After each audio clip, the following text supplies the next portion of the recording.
Welcome to Get Even. Get Even is the podcast where Even founders Ellen and Nora, that's me, sit down with incredible women who've been there, done that in the world of business. Get Even is your backstage pass to their lived experience. You'll hear raw insights, personal stories, and the realities of success. Whether you're looking for inspiration, practical advice, or a peek behind the curtain of what it really takes to thrive, this podcast is for women ready to go further. It's time to get even.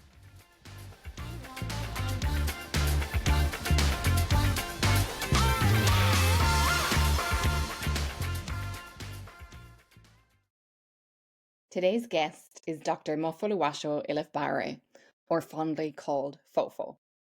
Fofo has lived a global executive career, including at organizations like Procter Gamble and Woolworths. She's also the author of Flourishing Forties, which is a book that helps women to thrive and a book that offers an empowering roadmap for all of us women stepping into their 40s. The conversation I had with Fofo is for you if you're navigating career and life decisions. Maybe you're even figuring out endings and new beginnings in life. And maybe you're seeking a mentor who'll guide you through those decisions and who'll help you to reflect.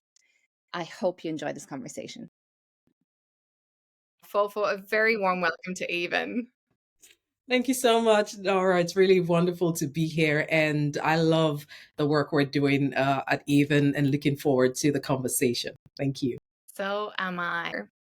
So, Fofo, what did you think your career was going to look like growing up? It's always an interesting conversation, isn't it? When you think about the journey of our lives. And I remember as young as I was, at one point, I wanted to be a pilot. At another point, I wanted to be a nurse. I think it was based on the cartoons or anything I was watching at that time. And by the time I got into high school, I wanted to be a nun because I went to a Catholic school and one of my best teachers was a nun. And I just loved the Zen environment that they lived in. But by the time I was finishing high school, my favorite subjects were mathematics and physics. And so I wanted to be an engineer. At that time, there were no female engineers in my family, neither on my mother's side or my father's side. And I got talked out of it because all I was told was, oh, you want to wear jeans and have a boots on, and ladies don't do that or females don't do that. And I got talked out of that idea. My father wanted me to be a medical doctor. My mom felt, because of my love for maths and the fact that I love talking, she wanted me to be a lawyer or an accountant.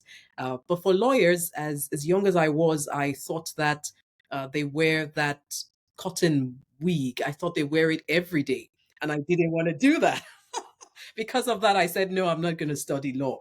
So it's interesting how our career paths have evolved. And eventually I studied pharmacy, but then I practiced in a hospital for just about a year and a half. Then I knew it wasn't for me. I moved into manufacturing, went into the world of FMCG and started with quality assurance, R&D, did a bit of brand and marketing in there, jumped on a van and did some van selling in sales just to get a bit broader view about business and commerce. And at some point I landed in HR, or I usually say HR found me. And I've been in HR for quite a while since then. Beautiful. And so how do you know, with having kind of tried on different concepts or different ideas of careers and then having worked in different careers, how do you know whether something is for you or whether it's not? I think the thing is, first is to accept the fact that our careers are not a straight line. It's zigzags, and I know I have a young son who is in year 12 now, and there's a lot of talk about the HSC and your future and getting it right. And I've tried to balance the conversation with him to say the course you study may not necessarily be where you would practice. It's important not to get so worked up about getting it right with the first one. I believe there are a few things that we can try along the way. Give it a try, be curious to learn. And if you like it, amplify it. If you don't like it, be courageous enough to pivot. And being curious led me into the different spaces that I have walked in, either being in pharmacy or moving into quality assurance. I went to Cairo. We went to build a whole a factory in there, a lab in there. It was just that curiosity. I worked in supply chain. It was part of that curiosity. So taking broadening assignments was something I did very early in my career instead of trying to just climb the ladder vertically. So my advice to people also is, build a career portfolio. Don't necessarily stick with one thing because we're all multifaceted and multi-talented, and there are so many transferable skills. When I got into HR, it wasn't planned. I was part of a union. We were about to picket, and we were screaming, HR is not listening. And eventually, HR asked for some advice, which I was part of the team that helped to offer that. And before I knew it, I said, why not come on board and help us with some of these ideas? And it was in that process that I found my love for people, influencing decisions and stakeholders. And I went on that journey. And who knows, maybe a few years from now, I might get into something else. Yeah. I love the fact that you're definitely not done yet and you're keeping an open mind. But I also think there's quite a lot in that story where you're just sharing or you're inspiring us to have the courage to pivot if something's not right. And I think a lot of us can perhaps hold ourselves back with fear of, what if I take a wrong step? And I think your thoughts around, it doesn't have to be a linear progression, takes some of the pressure off that you don't have to always get every decision right. It doesn't have to be perfect. You can pivot, you can change direction, you can start over again. Absolutely. Absolutely. You can start over at any age. Yes, there are some things that are age defined, but it's a mindset. It starts with a mindset of being unstoppable, which we will talk about at some point. But yes, it's always being able to look back and say, who am I at this moment? And am I happy with that woman? Am I proud of who I'm becoming? Or do I feel I want to do something different? And if we take the moment to ask ourselves those questions from time to time, before we're 80, before we're 90, before it seems like there is no hope anymore, ask the questions now and give yourself the opportunity. I love those questions. Can you repeat them for us? I think they're so important. So, yes, some of the questions I would ask is, who am I? And am I happy with who I am right now? Who is the woman I'm becoming? And am I proud of her? If not, what do I need to do differently? If yes, what can I amplify? But just looking into that process of from time to time assessing, where am I? Where do I need to be? Where am I going? And what do I need to change or evolve into to get me on that path? Some of the questions that I feel is important to ask. And in another way, I could say that in another way. One thing I do regularly, not every Friday anymore, but I used to do it regularly, is on a Friday, I kind of ask myself, what am I proud of this week? What went well? What didn't go well? What do I need to forgive myself for this week? Because there are times when you commit to something you don't deliver, or you promise someone something and you don't do it. And instead of feeling guilty all through the weekend and you can't sleep well, I kind of say, what do I need to forgive myself for? Maybe I screamed at someone. Maybe I raised my voice. Maybe this. And by just giving yourself the grace to review that process, you feel lighter, I believe. You go to bed feeling a bit lighter, and you can wake up on Monday morning and say, okay, what will I do differently to make this week better than the last? I love some of the questions that you're raising there, Fofo. And I, from my own practice of being a leader and being responsible for a function, one of the habits that I also had on a Friday was asking, what went well this week? What barriers did I encounter? What did I learn? And I think that last question, what did I learn, is kind of probably the one that makes you reflect the most. But what I really love in just listening to you and learning from you is the question of what do I forgive myself for? I think that is just, it's beautiful. It's full of kindness, but it's not giving you free pass. I think when you actually forgive yourself, it almost gets you to a space where you can do better next time because you're not full of shame. I don't know if you want to sort of delve into that a bit more. Absolutely. It's something I've learned over time because without stereotyping or generalizing, women generally, and using myself, we find it hard to compartmentalize our lives. So the woman that shows up at work is usually the same woman who is a mom at home or has runs a business or has something else she's doing, taking care of aged parents. It's hard to separate who we are in the different phases of our lives. And I don't know about you, but it's happened to me before where something is not going well in my personal life. And I'm taking that energy into my work or into my business or into my relationships. And I'm maybe taking it out on someone unconsciously. They did nothing wrong. I've just been upset with the last meeting I had, or I was just on the phone with a different person and it created a different energy that I didn't want. So giving ourselves the grace and taking the time to pause and say, what do I need to forgive myself for today? It's being kind to yourself, because sometimes we put ourselves, or society puts us on certain standards that are really hard to attain. And you could get on the grind and keep going, and always thinking you need to do more, always thinking you need to aim more, always thinking the next degree is what you need to find your self worth. You know what? You are enough. And if you can embrace that woman and embrace her with all her flaws. We call it the flawbulosity, okay? Not fabulosity now. It's all the flawbulosity. I love me, but I'm working on me. I love me, but I'm still working on me. It's a beautiful place to be. Yeah, that's incredible. That's such great advice. And there's a lot in that I'm just thinking about my own practices, thinking about my own days, how I go into a meeting, how I move from childcare drop-offs into business conversations. So thank you. There's a lot in that to think about and reflect on. Um, so given that I've got you for this interview as a bit of a coach, let's continue with that theme of coach, advisor, and wise woman. You have several frameworks that you use in your work with coachees. Can you share with us some of the most commonly used frameworks in your work, and just how they might apply to the women on the Even community? Thank you. Well, one of the popular ones is the 4 E's. And I think because I'm a child of a mathematician, I tend to use frameworks and acronyms a lot. And the 4 E's just stands for establish, envision, evolve, and emerge.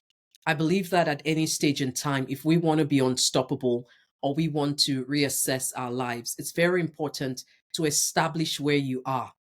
Where am I at this moment? And just what we were talking before this one is about, who am I at this moment? Where am I? What's going on around me?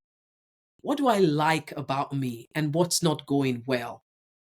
And being able to review all that helps you to establish where you are.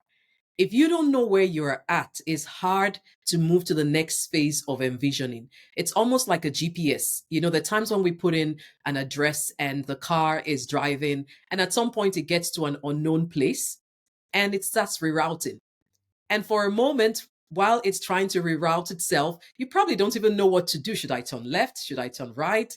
Am I meant to go forward? Am I meant to go backwards?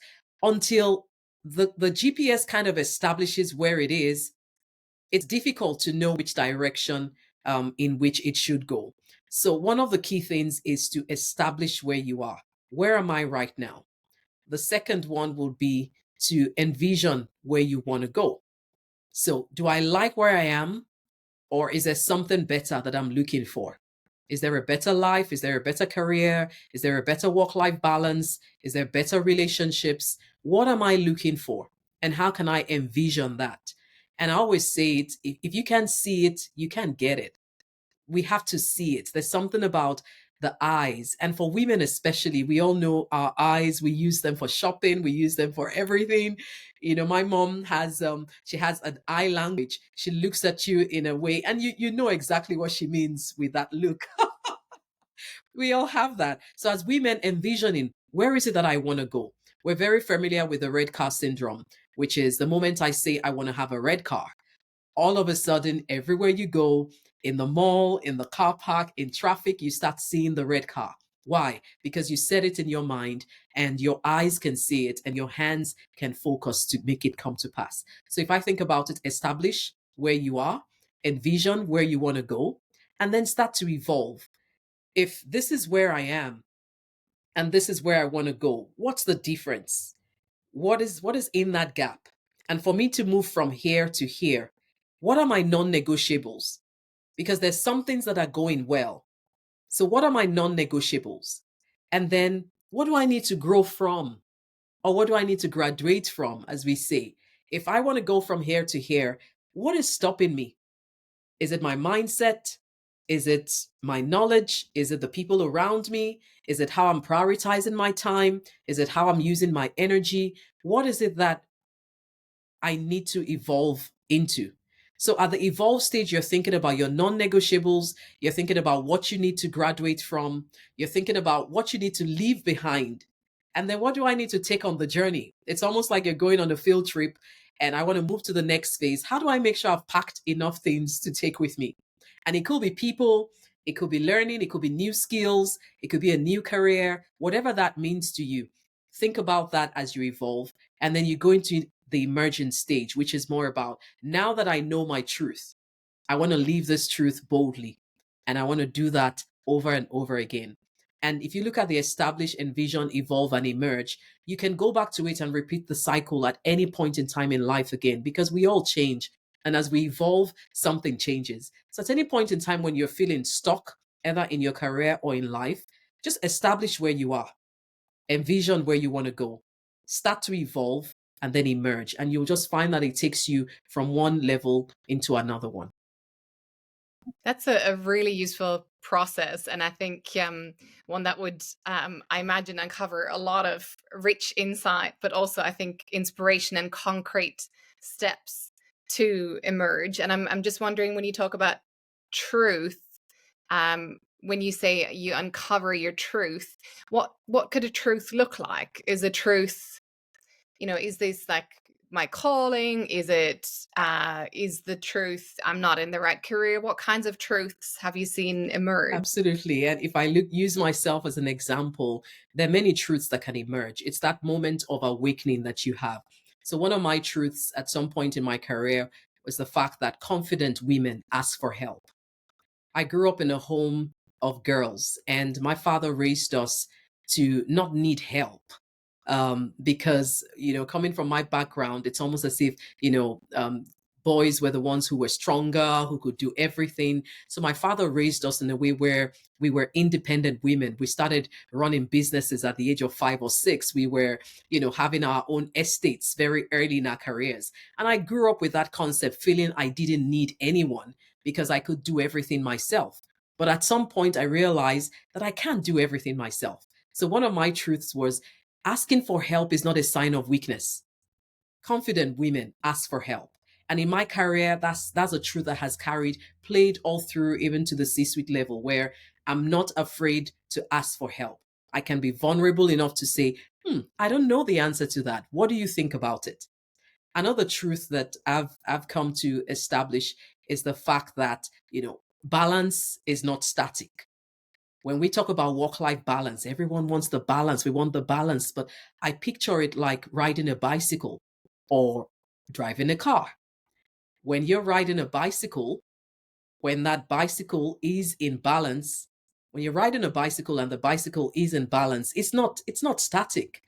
It's moving. You're having the pedals, you're moving things around, and that's when you know that you're in balance. So it's the same thing. One of my truths was balance is not static. Balance means I'm reassessing the situation I'm in at any point in time and choosing what matters most at that point in time. It's not about doing it all, it's about doing what matters the most. So, those are just the simple awakenings. They could be words, they could be phrases, they could be moments you find yourself in that help you to realize that there is a truth out there. And if I'm living my truth boldly, I'm living a better life for myself. Wow, that is very powerful. Um, Another phrase that you've already started to allude to is be unstoppable, which has become your catchphrase. And I absolutely love it. But I want to hear from you. What does it mean to you? Where did it come from? And how does the phrase matter to you in your work, whether it's as a leader, as a coach, as a speaker? Yeah, absolutely. I get that question a lot. And I did a research at some point. I was trying to figure out when did I start using this phrase? And you know how Facebook can bring some flashbacks to you from time to time. There was one of those posts that came as a flashback, and I realized I've had the phrase for many years now. I think the origin of it would come from the resilience I've built over time. And some of that resilience, I owe it to my dad. I was just telling you the story about him raising us up to be quite independent. But I also owe it to some tragic incidents, or let's just say very dear incidents I've had in my life, that, they're not near death experiences as you would define it, but they've been moments that have led me to reassess and reevaluate my life. So, I would have been dead long ago, either through, car hijacking, guns to my head. In one of the scenarios, it was the next day I realized that there was actually a bullet hole in one of my jackets. I've been that close to death.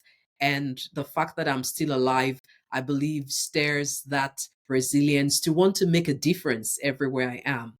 So one of my guiding principles in life is to go to bed having put a smile on someone's face, having helped someone to be unstoppable. And that could mean that I helped them to get a clearer vision of who they are, or I helped them at work to address a particular problem, or I helped someone to improve in their careers. There must be something in there that is. So for me, unstoppable or being unstoppable is a mindset. Being unstoppable is a set of values. Being unstoppable is a way of life. Being unstoppable is, and it doesn't mean not pausing, because sometimes people ask me, does it mean that you never stop? Does it mean that you never stop? And I say, no, it's not about never stopping. Life is full of red traffic lights and green and amber. There's a reason for that. We must know when to pull the plug. So being unstoppable for me could mean taking a day off because I know that I need to replenish myself so I can help others. Being unstoppable for me could mean going to bed at the right time, drinking more water, getting more exercise because I know that that helps my health overall. What is it that it means to you? It's about having a mindset that no matter what happens to me, I can pick myself up, I can ask for help, and I can get back on track. That's what being unstoppable means. Yeah, right. Um, and what about thinking about obstacles that you might face in your career?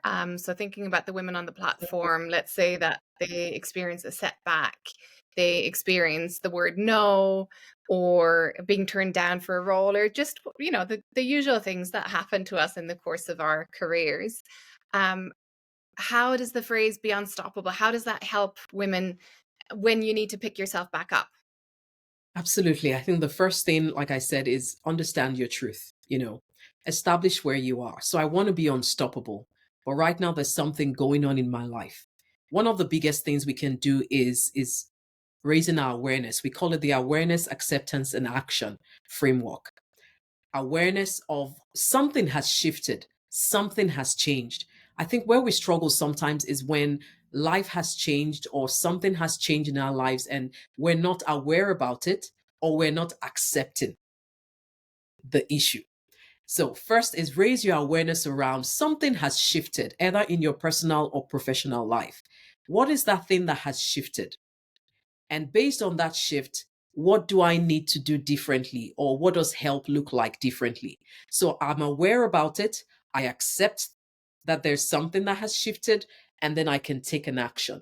Until I accept it, I can't take action because there are also instances in life where you're aware. And I'll give an example. I'm sure we all have it as women. You've got that lovely shoe.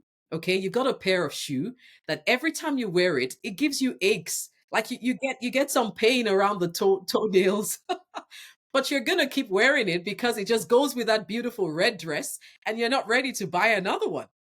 Now, as long as you can tolerate the pain, you're not gonna change it. So, awareness, acceptance, action. The moment I'm aware that something has shifted and I accept that I need to change, or it's time, or the pain is something I can no longer tolerate, then I will take an action that comes with it. And that's how to become unstoppable. And that action could be something that you're doing by yourself, or maybe you're even just scheduling, booking a medical appointment, or booking, a professional to speak to, or finding some help, a nanny to help at home, or um, not taking a job offer because it doesn't work for you at that point in time. I've had to make many decisions in my life as I think about whether I'm changing roles or moving countries or running, any kind of business, or should we have a baby, should we not? These are the decisions that as women we have to take from time to time. But getting yourself in that situation where it's not the society that is dictating that for you, you are finding help and advice to help you make the right decision at that point in time. And don't get me wrong, Dr. Nora, there are times when the decision seems like the best you could have taken at that time, but years down the line, you may be like, oh, maybe I would have done it differently. You know what? That's life. If we knew about everything, we probably wouldn't even make a move. But you've just to be courageous, trust yourself, get some mentors and sponsors and the right advice around you. And based on what you know at that point in time, make a call. And if you make a mistake, forgive yourself for it, forgive other people for it. And gradually, you find yourself back on the path that you need to be on. That for me is how to be unstoppable. I just really deeply resonate with that. Um, and I do want to ask you more about your own decision moments. You've just started to delve into some of these. And like you said, sometimes we make decisions about whether we move country. We've both done that. You make decisions about whether you partner up. You make decisions about whether you want to have kids or not. Um, and I do want to ask you about some of your standout decision moments. What are they? What can we learn from them? Absolutely. Decisions are a part of life. They're part of adulting. I think many times we don't want to adult, or we're not told that life is full of all sorts. There is no playbook. We all know that. And no matter how much you plan your life, life will happen. Sometimes life happens, and based on that, there'll be decisions that we need to make. And if I look at my life, when I like I said, even practicing or getting into the pharmacy course that I studied in university, it wasn't based on something that I chose deliberately at that time, but situations around me made me look at things differently. When I started working in the hospital as well, at some point I felt I worked in the theater. My last posting was in the theater, and we had some very terrible surgeries in there for people. And I felt, is this what I want to do every day? Is this what will make me happy in life? And I said, no, that's not. Okay, what else do I want to try? And I believe that in trying different things, we find answers, or sometimes it creates more questions that lead us into the right answers. When I started working for the first company that I started working for, I worked for them because they were located very close to my parents, because I take care of my parents and I didn't want to stay too far away from them. And little did I know that I joined an international or multinational, and that at some point I would have to start traveling to other countries. If I knew, I probably wouldn't have joined them. But at that time, I thought it was just a small business, and all I would do was live in this small city and take care of my parents all my life, and we'll be happy ever after.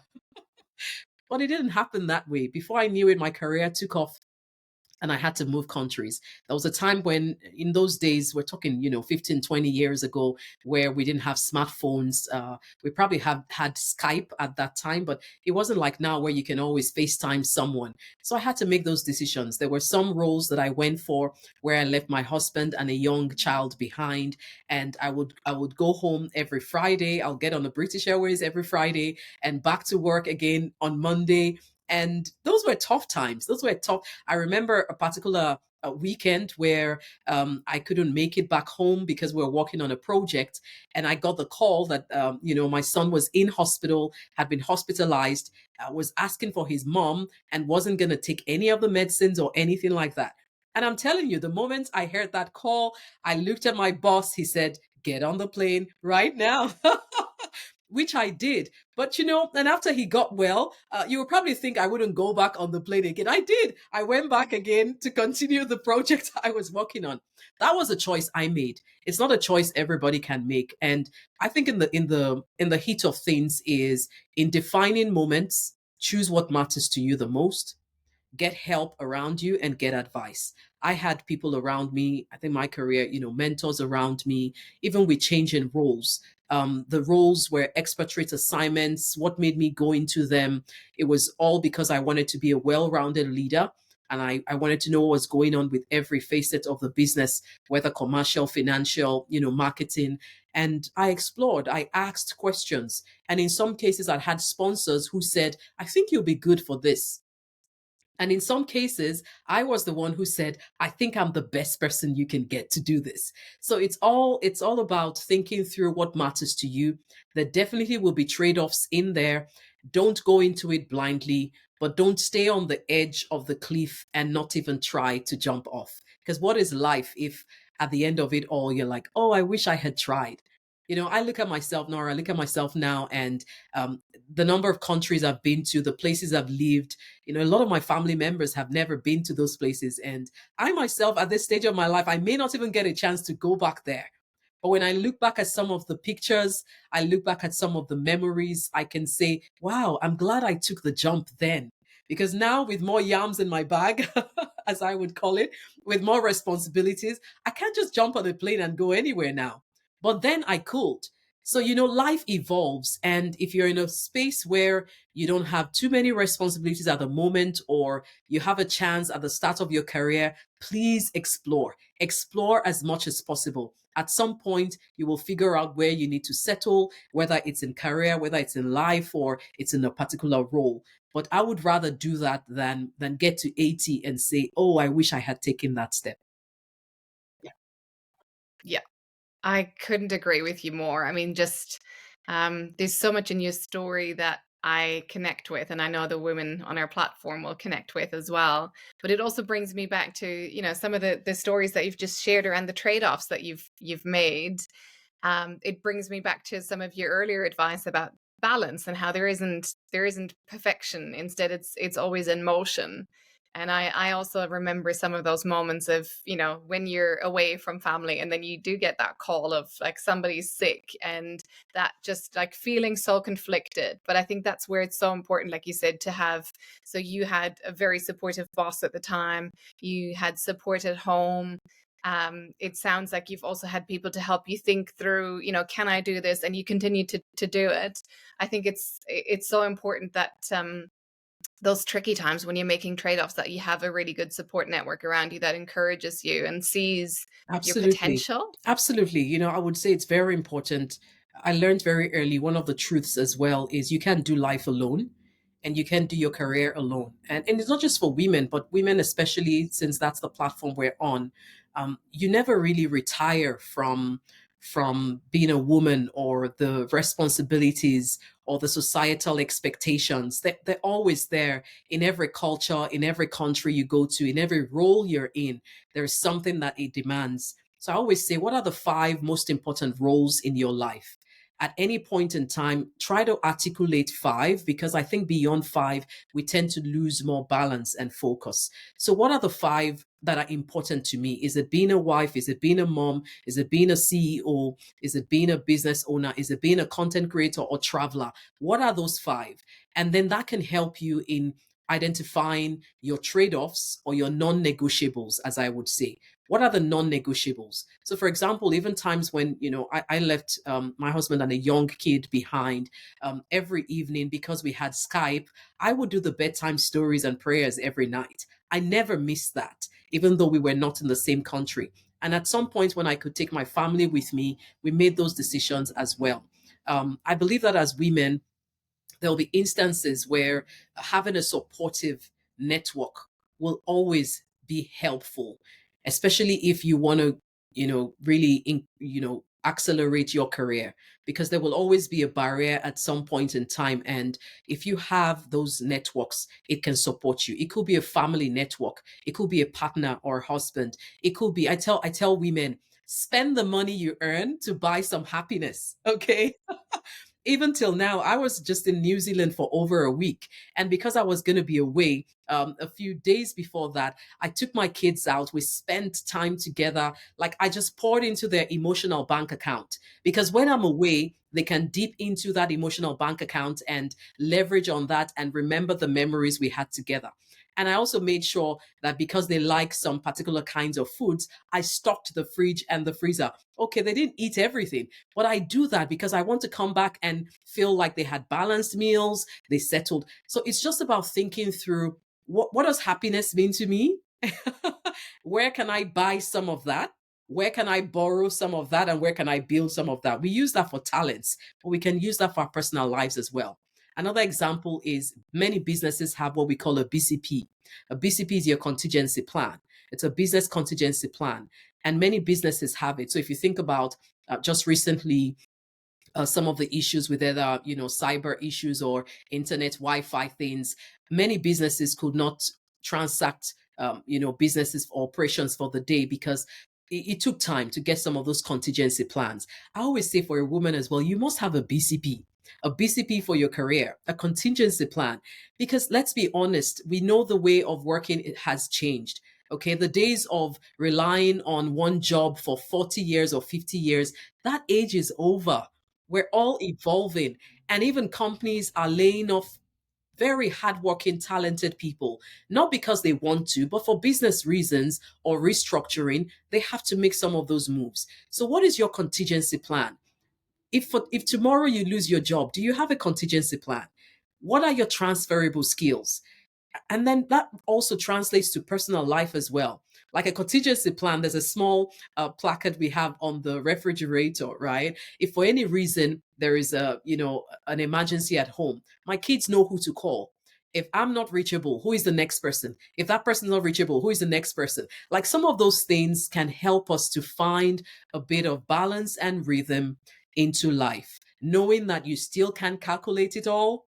When life happens, take a deep breath, establish where you are, find the help that you need, and it may come from other people. And after that, you get a chance to keep moving. I hope that's helpful because I'm learning that as I go. It's so helpful, and life does inevitably it happens, and I think we've all had those moments. But I think it's great advice to have contingency plans both for your career as well as at home. And I think there's probably two things I want to build on. One is with career. One of the mistakes that I often see is managing your job, not your career. And I do sometimes think that they're of course they work in tandem with each other, but they're not the same. So being really great at your job is not actually the same as proactively managing your career progress, which is about building your community, building your network outside of your organization, having mentors. They don't have to be formal mentors, but just people that you can go to and learn from. So I think that's one thing that I can really relate to in your advice. And then the other thing is at home. And I think not just the contingency of who to call in an emergency, but just last week we had another expert on the platform who's an advocate for financial freedom for women, really, and preventing financial abuse. And she had this great quote, which was, "A partner is not a plan." And so, kind of, how can you have your own contingency in place? That how do you have your own sources of income, your own sources of making sure that you can survive in case you Absolutely. need And to. if I just build on the two things you mentioned, right? So from a career standpoint, it's also something we need to continue to learn. Like you are the career, you are the company. I think very early, I didn't learn that early enough, but the moment I started learning it, it's why I would continue to develop myself, continue to build myself, continue to build my community and network. The days of thinking that your job will speak for you, those days have passed. As you build your competence on a role, you build confidence. As you build confidence, you build credibility. As you build your credibility, expand your community because that credibility will help you to expand that community. And that community is both internal and external. And guess what? As you build your community, what that does is it expands your capacity as well. Because then you start realizing, oh, okay, maybe you start going for a networking event here and there, you're meeting new people, you're learning one thing or the other. As you build your capacity, it encourages you to step out of your comfort zone. And as you step out of your comfort zone, it leads you into another career level. So it's very important to think through it in that space and say, if I am the career or if I am the company, or if my career, I am the driver, of my career. What does that mean? And like I said, careers are more about portfolios now, not just vertical growth. You can build a career even at the same level in a different company, internally, externally, and whatever you learn is yours. Whatever you learn is yours. It improves your value. When we become more valuable, we can bring more value to the world around us. And I always say, embrace the unknown with courage. Embrace the unknown with courage. There are times in our careers where women are asked to take on certain roles and you're just maybe not comfortable with it because you never tried it before. You never know. You uncover extraordinary things about yourself when you take the courage to embrace the unknown. And I want to encourage women to do that. Sometimes it's risky, but yeah, let's think about it. What in life is real easy? Many of it falls into being risky as well. So you never know until you try. And that's what I want to encourage women on. And the second point you mentioned, women are sometimes over mentored and under sponsored. And I'm talking corporate because that's my experience, but in business, it's also the same. So find mentors. Don't look for mentors who are like you all the time or who only have praises for you, because sometimes we get comfortable with that. But also be open to sponsors, people who can speak for you when you're not in the room, people who can advocate for you, people who can open doors for you. I remember in one of my career moves, one of my expatriate assignments, I got to the country and I sat with my manager and the person I was meant to be reporting to. And because I was on a lower level than that role required, they just automatically assumed that I was not capable for the role. And in my mind, I said, you must be kidding me. I just moved my entire family into a new role. And our first meeting, you're making it seem like I'm not capable. I said, you know what? Let's give this 90 days. I said, let's give this 90 days. Let's have the same conversation 90 days from now. And if you still feel I'm not capable, I'm sure that my manager will do something about it. But I'm telling you, we came back, I think maybe 90, 100 days, whatever, just a few weeks after that. And they were bragging about how they could not do without me, blah, blah, blah. But that didn't just happen. What it did for me was I said 90 days. And then I got out of the room and said, what the heck was I thinking when I said 90 days? But then I took the opportunity and drew out a 90-day plan. And my goal was to impress him in 90 days. And I'm telling you, it happened beyond that. And we went on to do great things together. So find sponsors, be open to sponsors, go networking with people, share the work that you're doing. I always share this acronym of driving peak performance at work. Spend about 5-10% understanding what you need to deliver. Spend the next 65 to 70 delivering the work. Spend another 10% communicating the work, because sometimes we do the work but we don't take the time to write it down or document or communicate the work that we've delivered. And then spend the last 5% to ask for feedback or a feed forward. What is it that I did well? What can I do differently? And when we go through some of that, it helps us to really improve in where we're going. But like you said, freedom, I believe we can only be free when we live in our truth. So I'm going back to that word about truth. Establish where you are. If it's financially, where am I? Where do I want to go? What needs to shift? And how do I emerge? If it's about your career, where am I? Where do I want to go? What needs to shift? And where do I need to? And whether it's career, whether it's family, whether it's personal, whether it's legacy, if you ask yourself those questions, it can set you up for success or help you pivot with the right help around you. Wow, there's so much in what you've said that we can all learn from, and incredible insights about sponsorship as well. I think that's just so important for our audience to hear. I'm conscious that we're almost at the end of our time with you, Fofo. So I'm just going to leave it open to you. Is there any advice that you have for the Even community that we haven't Yeah, I covered would yet? say, first of all, I'm really excited about the work happening at Even. I believe women thrive in community, and building a platform where women have access to that is just fantastic. We still have those limitations in society and barriers, and creating a platform for that. I encourage everyone who's listening to this, make sure you get involved, because we thrive through community. It's traveling alone. Yes, you can go a bit far, but if you want to sustain that, traveling with people makes a difference. Stay hungry, but content is another thing I would say. With women, never settle for less, but be content with what you have. Think about it and be grateful for what you have, for the woman you're becoming. But as you're doing that as well, stay hungry and continue to grow. And in the words of being unstoppable, as I always say, it always seems impossible until someone becomes unstoppable. Let that someone be you. As we think about people who have broken world records, it always seemed impossible. But when someone dared to dream and when someone dared to try, they were able to not just break the barriers, but open doors and dreams for other people. When we step into our purpose, we encourage other people to do the same. So I want to encourage everyone, be unstoppable. And whatever that means to you, whether in your career or in your personal life, give it a shot. And you never know that as you step into your purpose, you open more light for other women as well. Thank you for having me. Thank you. I couldn't think of better words to finish on. How inspiring.